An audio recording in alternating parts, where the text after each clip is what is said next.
ia se me mawhai ona whai. O le ngaluenga le anganga pa ia, na te tō sinaina mai a taitaina tangata i le mālo le atua. Tato iaila i le whawina o le mālo le atua nei lalolai.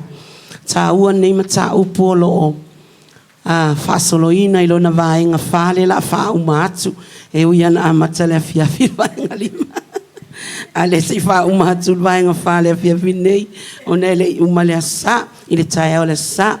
Ia lea wa usta ia e whauma le fiafi nei. Ia on tato. Malo loa i fo i lea ia vi ia lea tua ia vano le lei. Lea whalo tato mafo whaupe ana se mea e. E o mai nei taimi wa. Wale i se ola. Walu esel manava. Ia e whawhetai lea tua esel whamaon. Malo i e olo. Mai mua mai lunga o penga ta whailangi. Vi ia lea tua.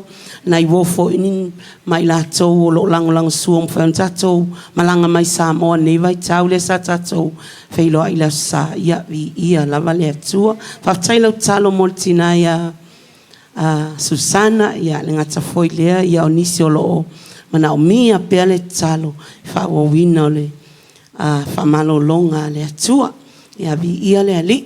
O le afiafi nei e whaumatu ai vaenga e lima o vaenga tolu e tutoi o vaenga e lima o le vaenga lea o le tatomta upu au tu o le Loto Gatasi pot tu fatasi nei la afiafi ia peona whauma il tatomta upu meltae o le sai ini vaenga e matuata ua telefoi e mawhai ai o na tau fia le Loto Gatasi tono le ainga o le atua ia tato i loa tato vava ai ia wa e foi mai foi inisio e kalesia ia ponisi foi o maftanga sa e ia wa moni mawina e le o mawai le meta o Loto Gatasi o lo foi ia o tonu foi neto inga maftanga ia e oni maftanga e fai fua pe ale ai se Loto Gatasi ona le atua nga lue mai na ua ngata stasio tato loto pe ona ia tato mau au tu le tato mau au tu le tato mata upule i lunga o le Loto Gatasi i le Ioane sufitu fai upelua sumatasi o le tala Yesu na ina i le fai upelua sifulu fai mai e le fa apito lau tatalo mo i lato nei o e ilona taimi sa ia ilona taimi ona au soo ma i lato sa muli a te ia au i lato fo i e fatua tua i a te au ona o la lato upu na ia i o ena te alala mai o ele te whafonga mai o ele ale i le talo lea Yesu o au fo i leo te tu watu fai mai ele whapito lau talo mo i lato nei au i lato fo i e whaatua tua i a te au ona o la lato upu nei utato whaatua tua ona o moli mau male tala inga ale apostolo nu ese ia male au apostolo whenga inga fo le utato iai i le main verse le luasu matasi ina ia tasi i lato uma whapeio oele tama o te tonu ia tea o au foi o te tonu ia te oe ina ia tasi i lato i te tonu ia te ta ua ina ia tal tonu le lalolangi ua e auina maia te lo oe o le whaamoe moele o le atua e la iona a vea foi nei mata upo Loto Gatasi o se mata upo e sili ona o ina i te tonu le ekalesia le atua o se mata upu e whaatau ina telefoi ona o le mafua anga ma le whaamoe moe o le atua a tātou Loto Gatasi tātou o i tu tino le tino keriso whai mai le whai unga le whai upuna e tali tonu ai le lalolangi a Yesu le tātou te le ua umona tātou talia wa avea mali ima whaaola o lo tātou tau mawhai e momoli atu Yesu le ai le lalolangi mai ele o whatuatua ai a tātou Loto Gatasi whai mai e tali tonu ai le lalolangi e moni lava le Yesu lea o le Yesu o ia o le atua o le persona lo na lua o le atua na fio mai le tama le olo i tonu ia i tātou e ala ilo na nganga pa ia tātou iai nei mata upu o tātou tele vaenga o tātou Faaauauina le ua la whauma le vaenga wha ia le ua amata le va sa amata le sa le fiafi le vaenga lima ia o le nau ta inga lava o nei mata upu ma le fina ngalo le atua lo tātou Faaauauina e le ina ia tusi atu se lima pe whamasino se tangata ai ia o auina whaatasi tātou le tā uo le fina ngalo le atua ina ia tātou loto gatasi. O le mata upu foilale nei po le vaenga o le mata upu nei o le tu whaatasi. Le ana amata i le tai au le sa le mata upe wha. Tātou tala noa ini vaenga se lima. E matua wha mautu winai. Lo tātou tutu whaatasi po lo tātou loto gatasi. Tono le kalesia le atua. Tātou iloa o le kalesia le atua eleo se loko. Eleo se ingoa se loko. Pe ona pepese ai tangata o le kalesia mo yange. Pauange o le kalesia mo no. Tono le fionga le atua o oena ya lala mai. Lo uso na yo au tafa o au le tu atu. Tātou e kalesia o e wavavai e seina mai. Tātou o mai e whau whaatasi le tino keriso i le lalolangi nei whailo tua oi o oe o le kalesia moni. E leo le o chi le tauti e iai. E leo le Agape le kalesia moni. O oe. Po le ale le longo ale Agape i le lalolangi nei. Ai ale mongi a kako. Ia e whailonga fisiri a tātou manuia. Fai mai vaenga e lima ia le uma vaenga e lua le na tatou iai le vaenga tolu. Vaenga mua le tatou tanoina mai le Roma suma fa fai mua ma le Roma suma lima fai mua. O lo o Faaauauina ai le me ta o lo tatou talia o tangata uma po tatou tal sapai o tangata uma. E tupu ai le me ta o le Loto Gatasi ma fa mautu wina ai le me ta o Loto Gatasi tono le kalesia le atua. O lo o mai ai tātou ia fionga nei a le atua. Ina ia aua ne ia le meta o le whewha masino ai. O na o māsalo salonga. Le ia le tusile a le Roma suma lima whai mua whai mai. O i lātou e malolosi. O i lātou e malolosi. Ia tātou whesosoani. I le vai o e ua lela wā e tatau wai. Ai aua ne i whaafia i o tātou lava loto. E te sila fia e o tūlanga na wai ai lo whatuatua. E te sila fia fo i leo lo o vai pe alo na whatuatua i loa ia na me whai. Ma le tua i ngā o langa o lo o lai. Whai mai ala fio ngā le atua. Tātoua. Tātou e malolos. So soani. E le o le whamasino ia i lātou po le whalea o ngā ia i lātou. Ia tātou fiso soani. Fesosoani na ia au mai la tau i lunga ia tupulo la tau whatutua. Ma ia malolosi la tau i leli. Le vaengalo na lua lo o Faaauauina ma iai tātou ina ia tau lai la tātou wa ai. I le wha moe moni wa laiona au mai tātou te tonu o le ainga o le atua. Vea i tātou ma i tu tino le tino keriso. E iailo na wha moe. Fa mai ale tatou mau autu ina ia tasi i lato. Fa apeio i ta ua le atua mai Yesu e tasi.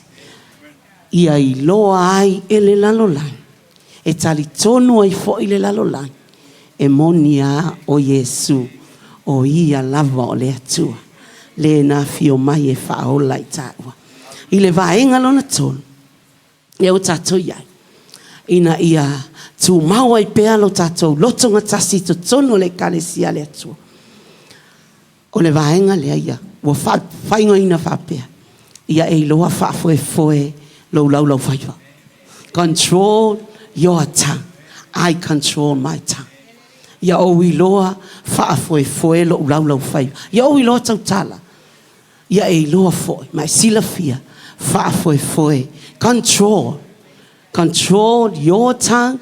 And ia owi loa control foi lo fai ai se alma fuanga tatou va ai tono e kalesia e mo yo le faaauauina ma pepese wa peani e kalesia le faaauauina ona e wa le malama tangata io o onga ma afianga o le tulanga le lau faiva pe ale le ona fa foi le aise whaatonu le lei o le tautala. O le ta ua le afionga le atua le laulau whaiva.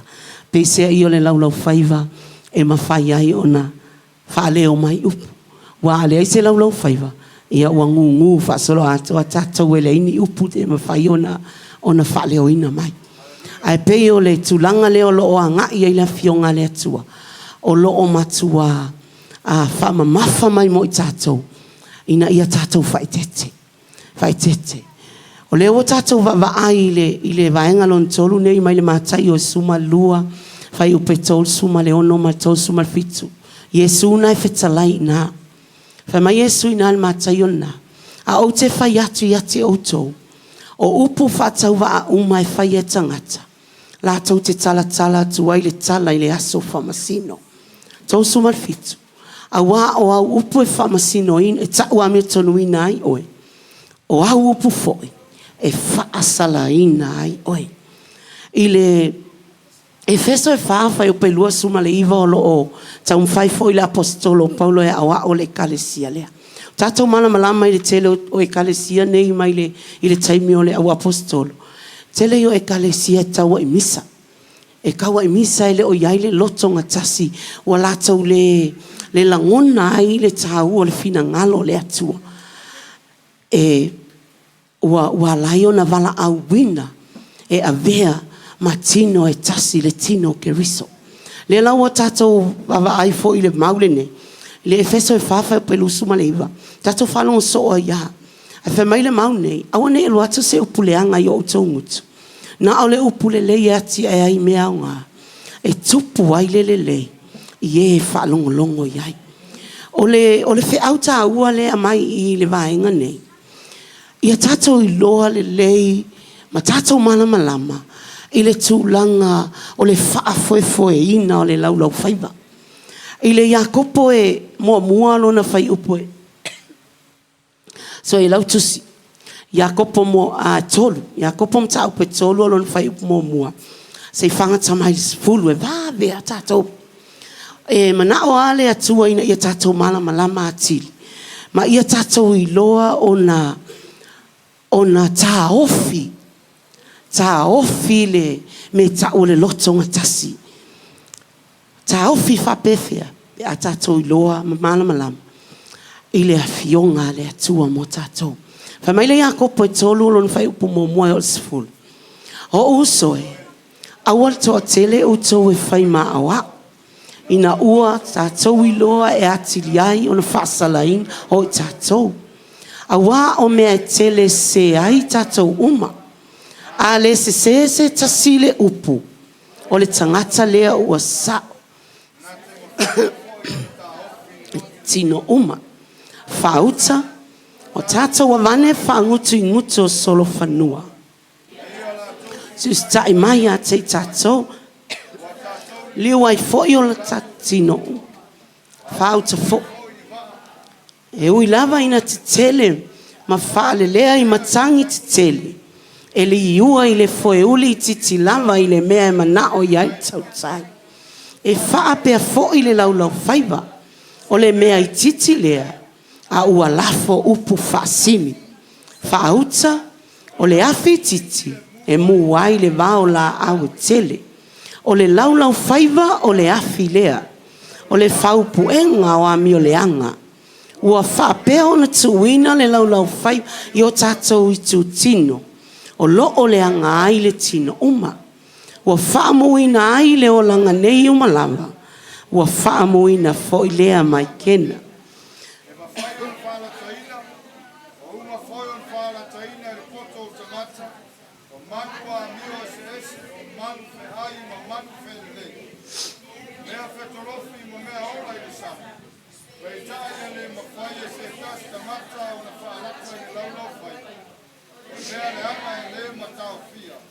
Watumu I le mea o ona e oti ai. Iai I le atua. O le afoi wa tātou whetu uai tangata. Whaia e fōlinga I le atua. E luai le nguto e tasi le vivi I mal whetu. Ho usoe. E le tusa o na whaia whape na mea. Hallelujah. Tātou whai tāuma tātou wa ai le. O le tusi nei tātou whai tawino tusi a ale apostolo Iakopo. Tusi nei sa tusi tu a inga e sfulma lua Israelu ina ufata apea peina. Ai o se fe au e tau a tele mo tātou ina ua tātou. Va ai ma o ina ma iai tātou. I le anga o le mene o le laulau whaiva. Ai le lei o na whaafoe control. Tātou wawa ai ia ua e lua mea nai whaatusa mai ai le laulau whaiva e pei o le whaangutu le ngutu o solfanua. E pei foi o le foe uli i le waa te le. I waa ia te tele ai lai titi le foe uli e whaafoe ai. Whapena foi le laulau whaiva. I le tino le tangata atoa. Whai mai le whai upuna e ono. O le laulau whaiva o le awhilea. O le whaupuenga o ami o le anga. O le winga natala. O le e atangia mai o le laulau whaiva. O ale leina whaafoe. O le lalo langi o mea le anga uma. E tupunga mai le laulau whaiva. E pua ina mai e le laulau whaiva. E whaaleo mai upu. Upu e mawhai o na whai o na le laulau whaiva.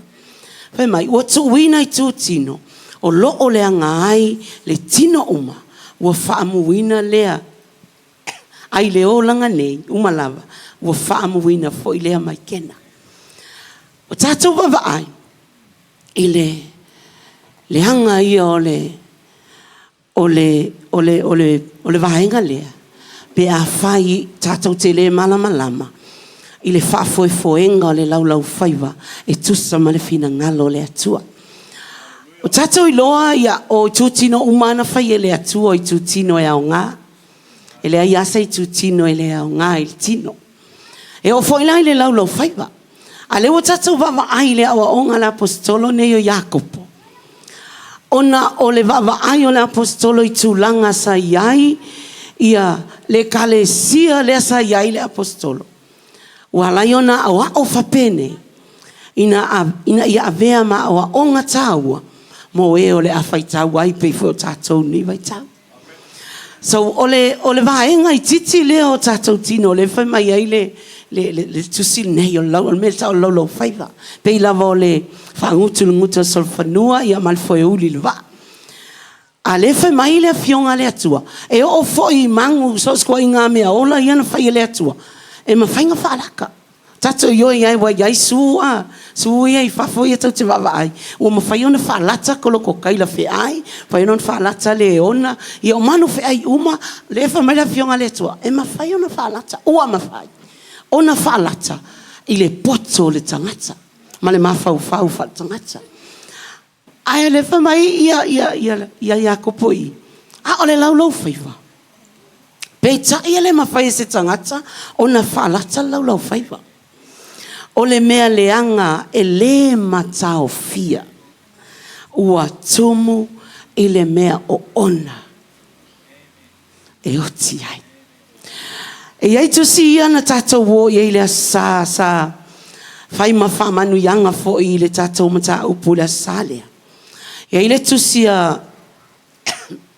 O tu sile ai feso ia o lo winga i upu mai au nia latse upuleanga ia e falau tele mai i nisi o faliliunga o lo o fa winga fa pea mo o upu pe o au Yesu mo upu fatauwa o upu e tua i lesi lalo lesi o upu a tata wa ai nei i tulanga ia e tele ia o winga o upu ele na le upu leanga na le palau vale.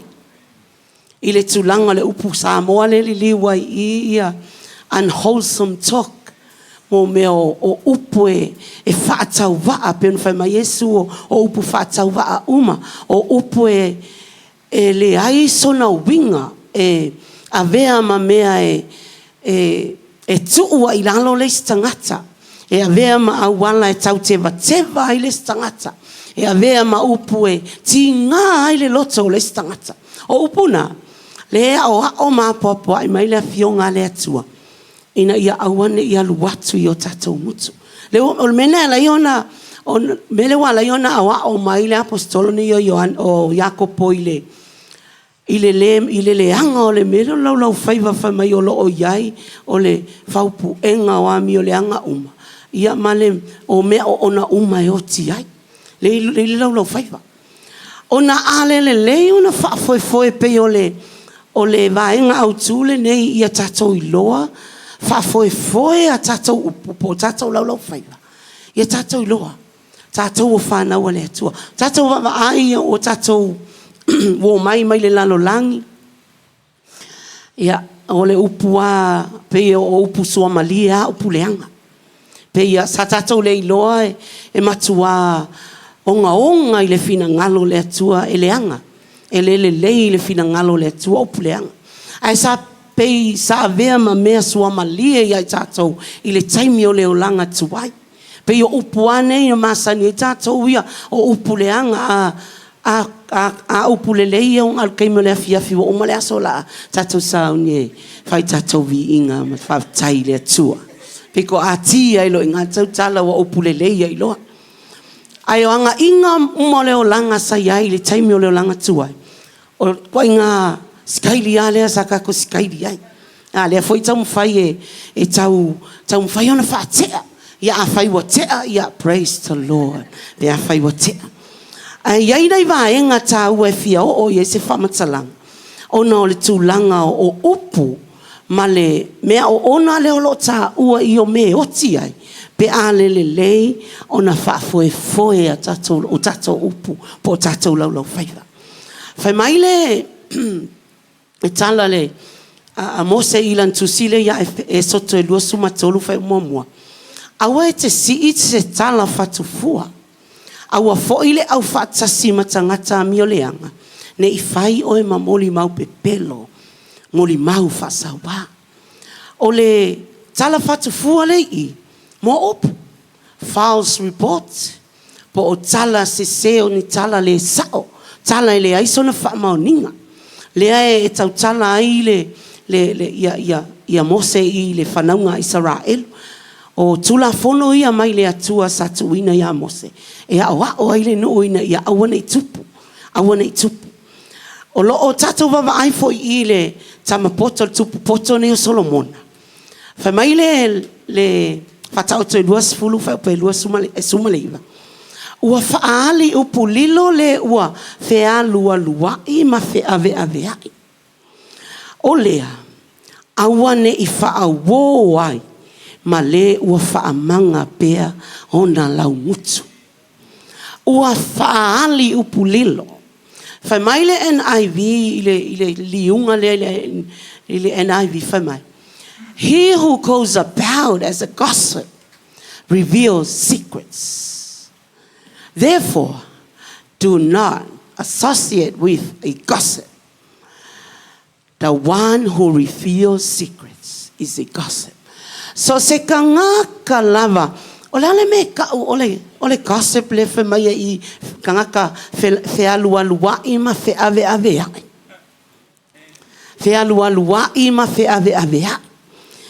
Le e fa palangi ole gossip, ole gossipa, ole gossip, ole kangaka faikala.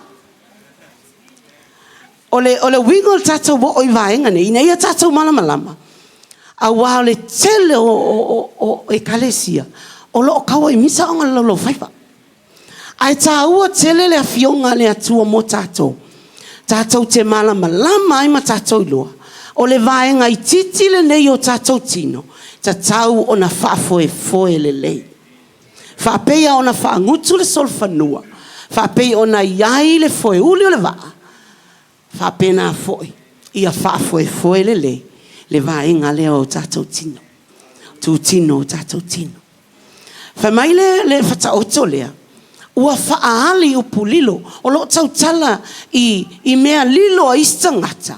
A whai o a ua whai kala. Whai a whakai ka inga. O laku lo whai aku le whai whi au. E kaumu e momoli aku iai kala o iskangaka. O mea lilo a iskangaka. Wa walu fuakala ngoa I le whai whi au. Le wa uiloa. O laku whai aku, a mea e a mama le a inga lea, a mea e a mama whangaua ia lea, e a mama ia lea. O le mea lea wau whaia, o le mea ka o le whai kala. Whai mai le poto Solomona I. Ua whaali upulilo, secrets. Kere leo iau e pe ngiau secrets, e ngiau mea lilo. E foi mako mea lilo. Ai wai loa kangaka. A le whai mai le a fionga le atua. O le kangaka fe alu wai ma fe ave ai fua mea lilo ai si kangaka. Fe mai ea. Aua ne I faaauau I ai. Ma le o le wakau le kuspa ia. O le kangaka e faamamanga o ngalaunguku. Le kangaka faikala ai. O le poto Solomona. O le poto na amaisao e le atua le kusi mai ai. Upunei. O lewa fe alu wai ma fe ave ai. Kangaka faikala. E kei lo le ia mo kangaka faikala. O le isi winga o le faikala le sau I. O lo ta ua mai le ile si voi fata oto lea. Fata oto suono fai upe vale. E lua so mal vale. Fai mai le Solomone I. O le tangata fa pio pio.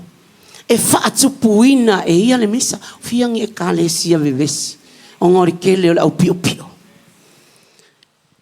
O le tangata fa pio pio. E fa atupu e ia le misa. Ma le fa atua upua po o le fai. Le se voi winga ngā. Le se voi upunga e kaumano e winga le fai kala. O le kangaka e fai mai kuanga. Usa kuia mai loka pākua. Sa la waka e se le ke le uma i loka pākua. Vai mo winga upu fa Samoa. O le tangata fa atua upua. O le kangaka fai kakala. O le tangata fa atua upua. O le tangata fe ave hai. O le tangata fe alu ai. A ka le fe alu ai a ka ngofo loka fale. E la ia se mea le aka waifua I ka se mea. A le fai mai le poto Solomona. O le tangata faaali upulilo le ua fe alu ai. Ma fe ave ai. Alu aku I. Vaua I. Alu aku I. Polesi a ele. A inga lea. Laku I. Vai aku le whangau lea. O mea nei, o lo tutupu ai le fete e nai, ma fe vae inga, e le maua ai se Loto Gatasi, I to tono o le tino keriso. Tawana tatou no fouta I ai ma tatou matahala. Fai lotua oi, matahala. Matahala I le fe ave hai, ma le fe alu ai, ma le fatua upua, ma le faitala. Faaauauina o matatou. Faaauauina o matatou le fionga le atua. O tatou mamai, fai mai le fatauto le suono lua sumalwal. O le tangata faapio pio, e faatupuina ia le misa. Ma le faatua upua, na te faatea e se ina wo. Te iloa oe ole. Faikala. Faaleanga ai le ekalesia le atua. Spoils relationship. Gossip spoils relationship. E faaleanga ai vai. Na te faaleanga ina. Le ngaka nga faaleanga inga mafukanga. Faaleanga inga le ekalesia le meikau o le leiloa control le laulau faiva. Ai mava e vai ai uma mea uma. Pe alelele ona faafoefoe le laulau faiva. Fa mai fapalangi le ESV. A dishonest man spreads strife, and a whisperer separates close friends. O le ka umai ia ka ngaka e ko umumusu. Mangko fo ia ka fai kalang I ka kelele o kele. Ai va ai. O maka o muko. O le whisperer. O le kangaka musu. Fe mai ea. A whisperer separates close friends. O le kangaka ku mumusu. Ai. O la ngami o le la. E musu. E musu. E kei longa fia lelei ale musu lelei. Ma le musu wa mangesa alo kakua. O ki ngalo kakua wa kui fo. Kakui mai no kakua. E kei lo le leia kua ngā mea whemai. O le tangata fatua o pua. Ngai whemai, a whisperer separates relationship. O ngā olea. O lo tatou le malama. Kelenga kako pepese. O le o ku ngi mo koe vavaai. E ia kausanga o le nga lusi lau savalinga o nga le o kilo ngai. Sa ula vea i fo i mea. Whapea uia ai o sa onga leo langa whaolainga. Ka vale ma kangi whakaikai o ki ngai. Ka ringa o ngā kalwhasa ka lako i kua. Ke amalong ko alua i. Whanga ura whewhi au i ka ingo. Whapea i kai o le sa o le ngā. Awoka kunga i mo koe wawa ainga o whaahali mai lea tua ila na upu. O ka whapea oi wa lusinga isi kausang. Ele hais. O a sa o lava i luma o lea tua. Le countinga o kako kawie maua. Ile kele o kausanga o kako whaola inga ai. O ngalo kako kau whalka ngaka o fia wa. Wa o wakulo whaola inga ilo oi wa fia sfu kausang. Kele o kausanga lusi. Pea kako koe wa ai ngai lea fionga lea tua. Pe ngā whape i mai la kako savalinga. O le mana onga lea tua. Ia develop. Whailau tua oi. Mana onga lea tua ia la ai lunga. La ai lunga. A whainganga loa ma uiloa fo i sa lusi. Ia wa kaulang koe la ai lunga la ia koe kawa mai menganga lusi. Ia koe maua le prophet o menganga lusi ia aunge ngai kau lusi ai peanga kau sanga nga lusi ngol le whakamala le malamalama le upa le atua. A dishonest man spreads strife, and a whisperer, gossip, separates close friends. E ai le kala ale fata oto le fa mai fia foi me ingosia yoga. Fiku. Fiku. Ale me longa fiku ngai makua i silinga ingosia. O le na te whaatupuina le maseinga i uso. Whailo kua oi o lo uso. O tā ua o i tū tino le tino ke riso. A le me silionga ingosia. O le na te whaatupuina le maseinga. Fe vai ai le tino ke riso. Si vai. Tātou vai nei ai. Whaamalama ina i tātou. Ma ia tātou i loa. E tātou na tātou te say no. Say no to gossip. Gossip, no more. We are to avoid gossiping because it spoils relationship in everywhere. So se mea iai whaikala. Sa unge kali male pelepe. Sa unge kali le whewai ai. Sa unge kali le whea ingai mal fuki ulu. Ai so se mea iai Loto Gatasi. E tō sina mai iai anganga. A wale fina ngalo le nao le atua. Ina ia tātou maupopo. Tātou i loa le mea la ionga whai mai a kopoi. O le laulau whaiva o le afi. Wa sika mai upua ka ke whakupua pe ka ke whai kala i fua. O le ale mea la kula i mai. O le a mo umaloko uma le a fia i laka whai kala. Whai mai paulo i le Efeso. Awane aluatu se upuleanga yo utou ngutu. Tawa upule le atia e ai meanga. E le leia i le kangaka whalongo. A whai organ ka whai kala o aluako e waku upuleanga ngei. Upu whai ka kala ngei wo laku mao e waku i lo ko olua. O lane me la kupulo ko olua. E le anga ai. E a fia i le loko o sioko olua i laka mele ua whai. Si le anka whapei fo ia ika. Ia e salamo ngai mai koe fo i lalo sa tauro. O ngai makua le anga i lumo le atua. Le me ka o le whai kala. Whai lo tua oi. Koe o ingo awia ngā mea walewa kele koe whaia. Koe o ngau loko kasi wa ule koe whai kala.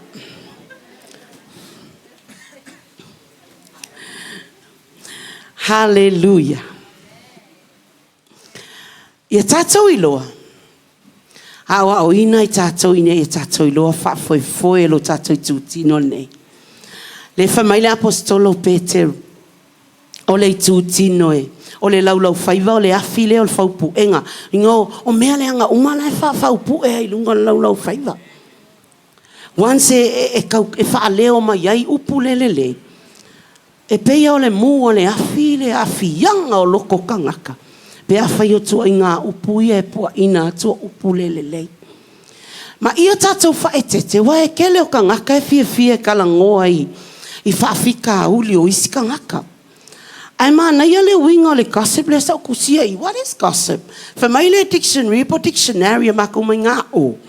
Gossip is when you're sharing a problem with someone who is neither part of the problem nor part of the solution. Olo kango lea e whai fua se kala po se mea lilo a le sika ngaka. Wa e mui a pea le upo mui. Wa e kango lau i o ia si a inga lea po si uso lea. Ia kako, ia loa e ka ua leo whasoa. Ele aia ma se ka aia i o le merenga kupu. Ele o iai ma se kafe, wa e kasi o iai o i le me. Awa ko se fua ka isu. O mai mau fua le ea vivi iai le ali. Vai le fai ungol kako kusiringa, fai kau mai i le apostolo Peter, o Jakob. E luai mai i le ngutu e tasi le vivi i mal fetu. Fai mai lola ia leo le kalia Peter inga. O usoe, e le tusa o na faya whapena. Mai maupea ngā luangi fonga le fofonga e whai kalai ma le fofonga vivi ia. Se mangua whai ngofia anga ngā sipilo le fonga wheku ia ma le fonga whai kala. Ia awalava ngā le fonga vivi. Ale whai mai, e kasi ale fofonga. Kasi ale lau whai vai whao ngai me i e lua. Ale whai mai i le apostolo i. E whai a iala whapenga. E vivi, ia, whai ang elea. Vivi, ia, wheku ua elea. Vivi, ia, palau vale ange. Afa mai le apostolo, awa. Fai lo uso. Ele fai a vape ngase ka ko mio. Mai le fionga le atua le ai. O uso ele tu sa ona fai a vape na. Walava ia le lau faiva. E vivi ai. Ma faane e ne e ai. Ma faafetai ai. Le atua e ona i tato uma. O e watu ufatasia le kalesia le atua. Lono winga. E atangia mai i le mata upule ne. O tatou mei atu i lunga. Ina ia matua whaale leia ma wha mautu ina. Le me ta o le Loto Gatasi. E le ko ia mangisue ngā kala. Le ko ia mankau e mai sanga e whai e kongo le kalesia poltino keriso. O ngā lewa kako whaalongo i le Faaauauina o tatou. O ke whai i wha i lau whaiva. Ia e uskai mai wailo. Uskai mai. Kei lo ia i taimie. E whesaua ina i le fōlanga. Kei minga e ke whaalonga ku le whema ia i ako poi. O le mea e le matao fia. Waiva ai e se ka ngaka e. So ia e ke whiu e ka o fia le. Halu ia lau whaiva pe o le pea. E le matao fia. Ai kei loe e se tā ua tangatai. Nā te whata ngā le a fionga le atua e. Whafoe lona lau whai. E ese le tā ua i lumo le atua. O le tangata i loa whafoe lona lau whai. E loa whai ana upu. E a vea na upu o se vaila au i le loto le mawhatia. E a vea na upu ni upu e atia e ai peo tala la apostolo i le kalesia Efeso. E ate whau wai loto tangata. Ngai vai aku le oli whatasi tangata i le ali. E au ngoa male sau whasipasipa e o. Whasepasepa mai o. Whaau mai o. O le ale atua a fianga lue mai pe a whaitau te o mai whapena. Te lo ele nga lue mai le atua pe a tato whelotoa. Kau ke fiu e kau mawhai. Fiu e pamu ko vai mai wa alu whewhi au maawela nga ako ilonga a inga. Pe a whai kau ke wheloko ai. Ai a tātou tutu whatasi i le Loto Gatasi. Sau wale atua i e whaila na ngaluen. Tau te oli whatasi ai.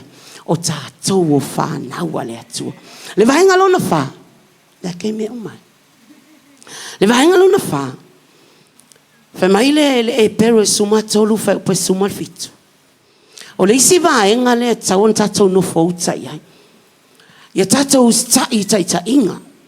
Ia tātou i loa o tātou tai tau on tātou ustai ai. Whamai le e pero e suma tolu whai upe suma fitu. Ia o tau sius tai o tau tai ma o tonga wai ai. A wao lo leo leo I la tau ma o tau anganga. La tau te tala atu le tala iai. Ina ia whaia male oli oli. Ai aua male tinga. A wae lea o ngā lea ia te o tau. Obey your spiritual leaders and do what they say. Their work is to watch over your souls and they are accountable to God. Give them reasons to do this with joy and not sorrow. That will certainly not be for your benefit. Whamaile le tala le tustala e peri. Ia o tau sius tai o tau tai tai. Mga wai ai.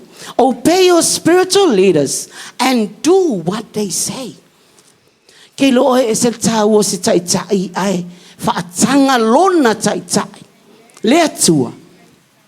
E whaailoa mai. Ma whaali mai ai ia mea e tai tai ai le ngaluenga lea tua. Pole tino ke riso. A le whai mai ia le tustala e peri. O tātou. Ia tātou sius tai o tātou tai tai mga wai ai. A wao lo o leo leo I lato. Mo o tau wanganga. Kei lo o le kele leo o isi foi fe vai vai a inga I to tono le tino ke riso. Ia ia kale sia. Kei lo penga I whalonga ia o whalonga iai. E kangofi mui lako kai kai. Feo lolo le whainga le whai au pe a. Whai la hele le whai au. A le whainga la le whai kua a. O whalongo iai. O le ale kua ngā e kale tino amang wia pe a whai o le whainga lea. Ka ke kua kui iwa o whai kau mai au ka lauro o ilalo a lofi o ka Vaega ngaka. Ko a umanga kui me la ka pākua o ka kua kulo iu. Wale e kilo mai asis. Ma fia I oe mai se sile upa lea tu. O lea o ha o mai lea fionga lea tua mo tātou. O le taita inga, so se tangata lava ua avea ma tangata au nai le ngaluenga lea tua pe o vaenga ia wa iai vaenga o le taita inga leadership o le ngaluenga lea tua nei fo I aiolo tatou ngalulue ai. Ti a kono, whai launga, whai aonga susa, whaili, o le tutu I le ngaluenga whataitai. Te loo e, o tātou e tutu le ngaluenga whataitai. O tātou e responsible I le Loto Gatasi o le ekalesia. Ke le au whainga luenga e koe whekui ia lako. Koe kui e le au whainga luenga le pāku o le whewhi au. Ke le au whainga luenga whapenga. O le ale me tupu I tu tino le tino ke riso le kau ke kaika ia pe a whai kau solo mua ia tātou e kui le taita inga o ngā kui e lesi pāku o lesi pe a u mai longa pākua. E manga yan le fasanga mai ka ke aka. Malo. O a mai. Oi. Ai ua kulolo ka kua. Oka ngi ahu. O le ale tu ai ngā tino ama o popo. Pe a whai o ata I o le taita inga. O ka kou o taita I o lo tātou tutui so se vaenga o le ngaluenga le atua. Tātou e whaaka kua I tangata ma I tūtino umo le tino ke riso. O le me kau o le Loto Gatasi. Le mea le mau ke whaia. O mātou e Loto Gatasi. O mātou e ngā lulu e whaatasi. O mā kou lesi ia I runga lima o mose. O kou ka ke o mai whaakasi e sosoang. Ai a whai tau te whe uwai ma tātou whe ai nai. E kui pākua aku whare kua I o. Kui aku e lesi le pāku o lesi. O le ale tino ama o popo. Pe a whai o a lunga nei o le tino ke riso le ai tātou. Tāua ia mo tātou. O le lapata inga mo tātou. Ne iai se taimi e tupu mai ai. A le ua umana o au ina I tātou I le fionga le. Wa ukufo I mo fia. O ngā umakua I o loko kele o ke whaasoa I tūlanga ia. Wa owi loa. We are responsible for this. E a whainga, e whamasino ina I le ngata mā ua I lunga. A oi lātou umole a inga taitai. E whamasino inga o makākou tātou taitai inga. Ona o le tūlanga iai fōlinga o le tino keriso. A whai kau ke whewai ai. A whai ma ke kaua I misa maa ua lea. I ko konga ka mai poku lea maa o mailo I whafo. E wha ma singo inga maa ua. Po o hama mea I e whai ko kongo le kalesia keriso. Ele o aka I e manga o ai le atua. Fe ai ngā I a kulunga. Fe ai ngā I le leadership. O le hale fōlinga wa ai o le awa ai le tino keriso. Fe ai ngā I fōi. A o tātou le ai ngā tai. Tātou e whailo ai tangata. Le me tau le Loto Gatasi tu fatasi. E whau le tino keriso. I ona I tu tino taitasi. Mai I le upu mai le tu stala e peru. Ia o tau si stai. Ia o tau tai ma o tau ngā wai ai. A wao o leo I la tau mo o tau wangang. La tau te tala atu le tala. E whai ale ngā luenga I al tai. Ona iai le aso. E tū ai luma o le whamasino. E tau I aing o ia. E tusa malana ngā luenga sa whai. Pe sa whatamala. Pe sa matahala. E whai le fina ngalo le atua I le tino keriso. E responsible le ainga tai. I le tino keriso le iai le lalolangi. No winga ama ko whakamala mako wia ka ua kai. So se vaenga o lo matau au na. Oki ako amako. Taimi e whamasino ina I mato. E tusa mana mato au ona. Ona o fōlinga wa aia. O le e kalesia. Luna winga e tangia mai tātou ainga tai. E le whatanga e le atua se fe uai ma se fe ainai. Se fe fuli tuai ma se fe tuitu iai. I to tono le kalesia le atu. Tātou e whaatai le kalesia. Le me tau le Loto Gatasi. E ala I lo tātou whalango I lo tātou tai sili. Le tai ia le ngā luenga le atua. I le vaenga muni. Mai le vaenga muni. O whawhitauli ma mea o mai tutupu I le kalesia. E fofo lava. I le fofo wha le atua e peo na I atu ina maila na upu. E tupu ai pea le me tau le Loto Gatasi. E le fofo angi vai Samoa. O le fofo a le walaku. A whai wakawa I misa o le whai kala. Ia, e awa o aku. Awa, sawa ia. Ko. E lei. Velo kua whapenga al fofo. E fofo ai. Ina ia awa ne ito e tupu. Ona e le fia le atua. Pe a vai ai. Ona I tu tino. Whai mai le vaenga le lima. A tupu whawhita auli. E fofo lava. Fo fa le atua. Fofo I le upua le atua. O lo ta ua I le Roma e suma lua whai upe suma le ono. Lua suma tasi. Ia ngata tasi o tau manatu. Aua le manatu I mea sili. A ia whewa I mae ua wha maulalo. Aua le whawhia poto. Aua le tau I atu le leanga I se tasi. A yaini mea tutupu. O le fofo lea e fofo ai. E le fofo ai ma whakangaka. Wa atupu me whamai kangaka. Ai lai ko I lalo. Lai ngofo a se va ai e laloa. Wa siva mai la sa we kulo ulu. Si? O le fofo whakangaka ngāia. Alo e kaui. Ai whamai e ale upu le atua e fofo e whawhita uli. I to tono le tino keriso. Aua le tau I atu le leanga I setas. Ia sauni uni me tusa I lumo tangata umalava. A whai e mawhaia. A whai e mawhaia ia te oto. Ia oto no nofo file mu. Le tasi ma le tasi. Ia oto nofo file mu. Nofo lele ma tangata umalava. E se sio ika ia oe. E se sio ika fo ia. Ke whesiria o ia oe. Le fionga le atua e fofo I whawhitau. A mawhai. Ok, lo ai ke mawhai a kia so paulonga whai mai le kusia Filipi. I can do all things through Christ who gives me strength. Ok, mawhai a mea uma. O ngā o leo lo I to tonu I atea. Whai mai I al tu stala ia Paulo i. A mawhai. Ia o tau nofolele. Matangata o malama. Mawhai. Whai lau tau, ke mawhai? Mawhai. Mawhai ke le. Pe aka kou kali le upua le atua i whawhika uli ma me te tupu i o tatou o langa. Whai upa suma le iwa, le au pele, au ale tau i atu masui. Kako wa ai le o langa ma le keimingi, o le o langa o tau i masui tangata. Wala tau whai ale vaenga le ali, i le whamei ku aku ia ia o i o tau masui. Awa kele ka ngaka o lako Faaauauina e sea mai ale. Le maka whai o ia le ali e whai. Ua whai e la kou tau masui. Wala kou wa ai foi.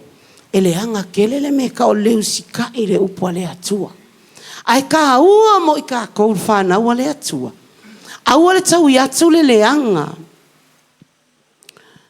Aua le tau i masui. A ia o tau i tu watu i le toa sa. A wawa tu sia o whapea mai le li. O ia te a o le tau i masui. O te tau atu. O le nei, ai lai fofo inga le upua le atua a. O whawhika uri me tupu i tono tino ke riso. O le nei, a matela ina le ua ita mai a te oe. Whawhanga ia te ia. A fia inu ia. A vatu ia te ia inu ai. Mai lai kau le whaiunga whaiupu. A wā o langa mio le ika mai ai lava ia ke oe. E ngā ke leo i loa, o lai whawhau pu e ai mea ola lai lunga o longa uru. Malala ola, i lunga, e kaukala, i le maa laia. So ska ngaka lai ka maia ke whai, ke kau ia kuai le lei, a lai le anga mai ai ke kau ia kuai le lei.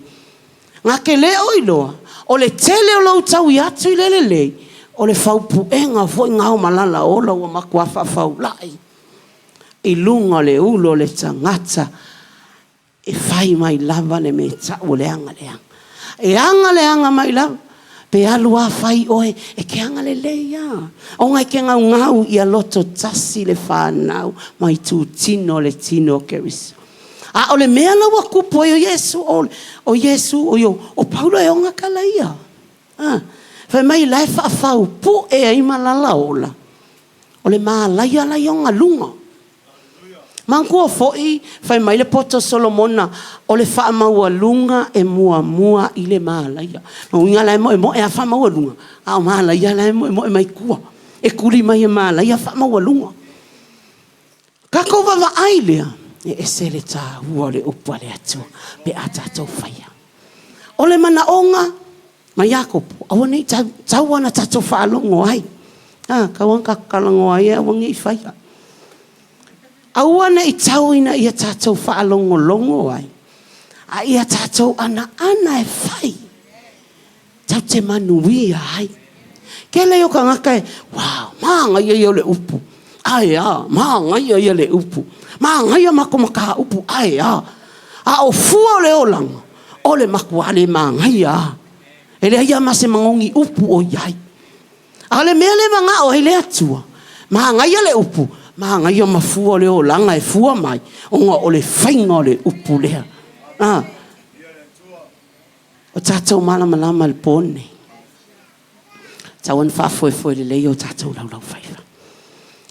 Tauan tātou I loa fufo whawhita uri tupu. Wha le atua. Ona o tātou o le tino ke riso. Mana o le atua ia awande I ai sefe vai ai. I to tonu o le tino ke riso. A ia tātou Loto Gatasi, fe alo fani, alofa lesi, le haimangi a ue ka whaangar pākua. Whai uma mea umai luma, le ingi mea whai mai kua tua upua I kua. Ua hao ina ai tātou, I le pōle nei, I le upua le atua. O le tātou wha malosi lea, mai le awhionga le atua. Ina ia tātou iloa, e mana o le atua ilana I kalesia. Ia whaamalosia I le Loto Gatasi. Fe alofane. Ma ia fusia I le file mu. So tanga o le file mu. So soni mai o le anganga pa ia o le atua. Whamanuia le atua ia te oe ni a fiafi. Tu sai ma la tatou whalangolong. I le afionga le atua. Whaftai le atua. Lau upulea sa whai ona tauina I lau whanau, mātou whalonglongo, mātou iloa, mātou wawai, e se loa lofaya I mātou. Whamaulalo fo o mātou loto, wai taimi mātou te whale tonu ai, au laua fio e te sila fia mea e te alofa fo I lau whana. Whaftai lau upo mo I mātou le neipo, Faaauauina I mātou o le tino o keriso, ina ia mātou tu mau I le Loto Gatasi, awa o lea lo fina ngalo mo I mātou. Fo ia te oe lau vi inga, I lau lava suafa Yesu. Amen. Amen.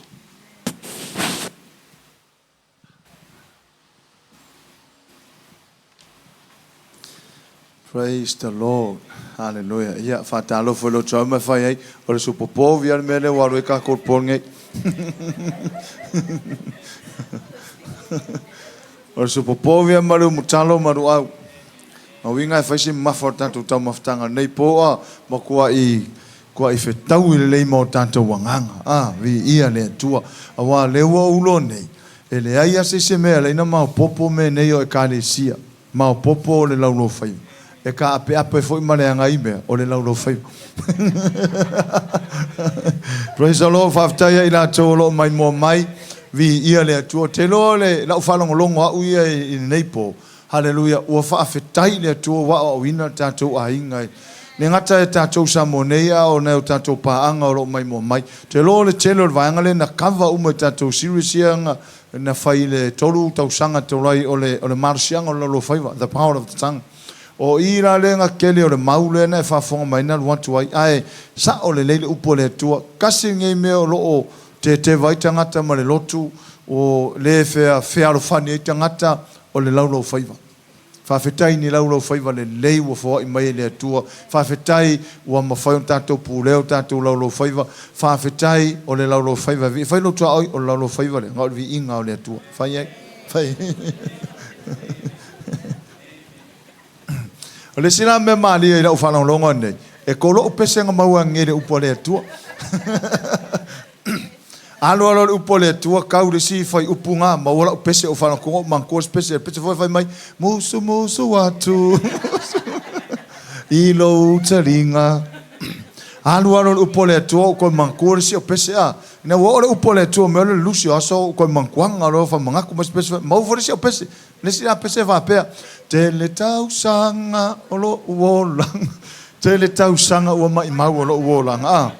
Te le tau sanga ua mai mau o lo uolanga. Sa o sa vali le anga sala ma le pongi sa. Ke le kau sanga rusi. Vi ia le tua. Ano la fai wi ua le upo le tua. Au koe mau fa mre sa pese.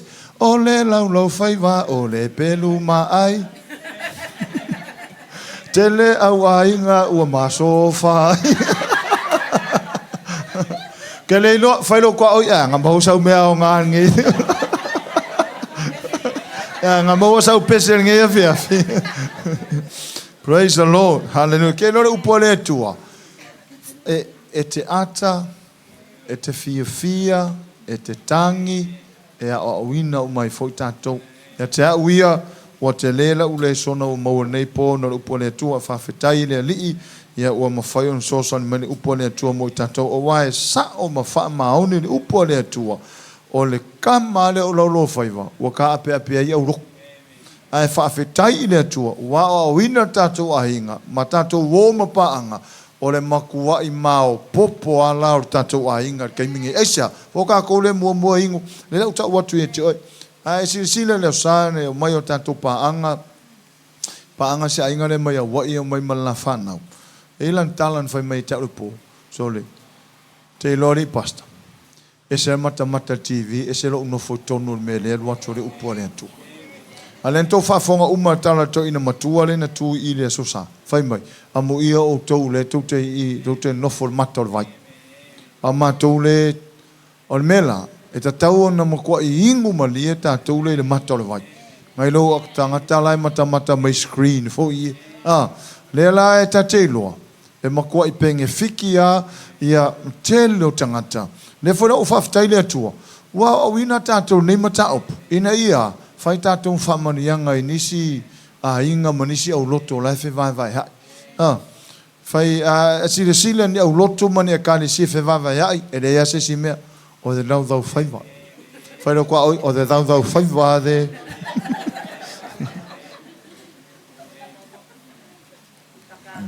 ke lo oi e foi o le melo lo faiva ma ai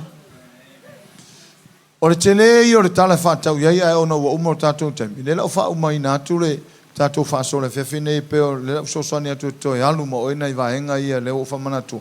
I le salamo se lau whāse fu lo i ai whai upo tolu e whapea. La tau te wha ma ai o la tau lau lo whaiva e pei o le ngata. O i lalo fo i o la tau lo ngutu me o ona le asipi. E manu tua le tala ne whai tau ne le tātou whaia onga i le tusia Roma le whapea e tumu o i tusia Iakopo e tumu me o ona e oti ai. E lele leite le na whamtalanga pe a tātou mawhawhau iai. Rona winga tau mai o le lau lo whaiva e tumu me o ona e whioti i tangata. Ai o le wawa aia le apostolo, sa o le leia, o tele tangata o whioti ai. E iai le, ia se i whaiatula o tala lea, e isi whamalo longa sa whaia nafi. Na o mai ese tasi fo i o tina, ia mawhai mai le whamatalanga. Na matua i te leo le whawhita o le tūrai mai. Ona mea le lo whai. Na matua i wha o lima ia si ono tua ngane i lana tamateini. Ona o le laulo whai. Ai le sa. Tato mata o tele avenga le laulo whai. Ia sa whaatino ale upo le tua ma sa ngai fo ima le whaasoa nafi al tina. Ia ma whai whaamano longa o le tangata leo. Ai ole o ino tato whawhetai lea tu o tato benefit. O le laulo whaiva mai a kopo e tumu me ona oti ai. A o le whai mai le whai salamo. E ma ai, whai mai lātou te wha ma ai o lātou laulo whaiva. Mōre sina fia tātou e onga te le tala no tu spaia. Na pauan mea ma whain wha ma ai na le ua mea. Na o le peru. E a mai le whaili, fo le whaili ai ma ai. A le whesiri wha ma ai laulo whaiva. Alo la tangata vai whaatam tu i whawholono whawhenga wha ma ai oeri. Sa e onga tele le tala noa tu spaia. O laulo whaiwai le ma ai. Ai alana ma ai ono upu e tau talai. Le whai mai poto Solomon. Lai ai le oti, lai ai le ola. Wa whaftai le atua. Wa mai le upu pōnei. O te ofo se loto ese pe a. O tua tatou inu malia le upu le atua le pōnei. Faisau se vei kei loa pauange le kare sia pole au loto e sili na maha popo ma Loto Gatasi e sia le lei o le upulai ai o te ofola se tangata fo le e se mailona loto le motua tatou ai malia le upu le atua fai tatou whamanianga i se tangata ia vi ia le atua o nolana upu o lona fesoswani mai pea ia whamanuia tele le atua i tatou tūlai whatasi mai tango i le limo tangata na te lutua oi tātou foi mai mo mai whaftai tele lava tātou awainga mai mo mai so se tafol nei lalolangi whaftai o tō teimi whaftai lo tō mafuta mai whaftai nei pō ia mo whai on tātou mafuta whatasi lunga o penga te whailangi ia vi ia ne tua o wala o ia whaunga wa sau nia foi le poto tangata foi on tātou so tai le upo ne tua pai le limo tangata na te lua tua oi haleluia ona e whatai tai mai le upo te talo nei le atua whaafitai. Wa au whaalongo i lau upu. O lo u loto fo i lea. Mo le o lo o maa u lima. E tasi maa ua.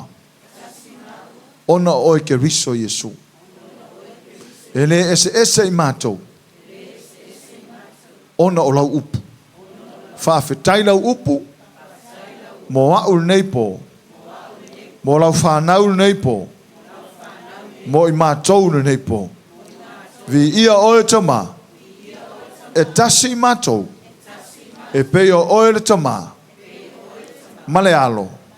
Male anganga pa ia. E tasi foi. Whape nā foi mātou. I le suafo ke riso Yesu. Amen. Ia taro ilo wa au. Talo lo au le no fori o le atua. Hallelujah, hallelujah, hallelujah. Glory, glory, glory. Thank you, Lord. Fa pe foi tato lo mai mo mai o le umana e fa tai tai mai nei tatalo ia I Lord mana onga le na mana onga na le upo le tu nei po i o tātou loa pule o tātou lo faiva e file mu ai me uma le le ai me uma ma popo le lunga li e ma popo le ainga ma popo le kalesia ma popo le nu ma popo so fa potonga ia fo ia vi inga le tu o la matou ta ape le tu ia anga le ia la savalia ia leo pui lau whanau maua se malolonga manuia matou tatalo mo tina por fatua ia tina whauau lau whamalolonga lona i tu o lo iai se mai o lo iai ni o le vainga fo mai o ni maa i se taso vaenga o no totonga whauau le mano lo whamalolonga mohia i le suafo Yesu Keriso Nasareta tatalo foi mo le tina ia to reka pe ona whaatino iai ngā luenga whamalolo na fiafia na leila po le auli na leila ia pai atu ia te ia lo mana Yesu Keriso whauau lo whamalolonga ia te ia le ngata leo tina ia whaafi ai pe ona iai le aso nafi ia whauau le mana lo whamalolonga ia te ila tau wai foi nisi o tangata o lo mamai lo whaunei loa ia whauau lo whamalolonga whauau lo whamalolonga te mai alie mai se o te mai tanwasa mawefa le ngata lea so se tangata matua lava tono lau ngā luenga e o lava i whanawit whauau lau tau singa alofa lea tua foi 12 inga ia te oe whaftai o whamnianga mo whanau le kale si o whengai masuenga nei vaiaso whafetai lau so sonia i la tau ma whau le poto sa lau ia vi ia ai oe whaftai foi lea tua le poto mana tamai o la tulunga vi ia i lo suafa lo mātou tua o la mātou te talo lea lo mātou tama ia i lunga i lau whanau umalava le manuia mai a te oe lea tua tama le alo mane ngangpa ia ma futa mai mātou nei ma so umau le whaivavau lava ala langa whaatasi tātou amen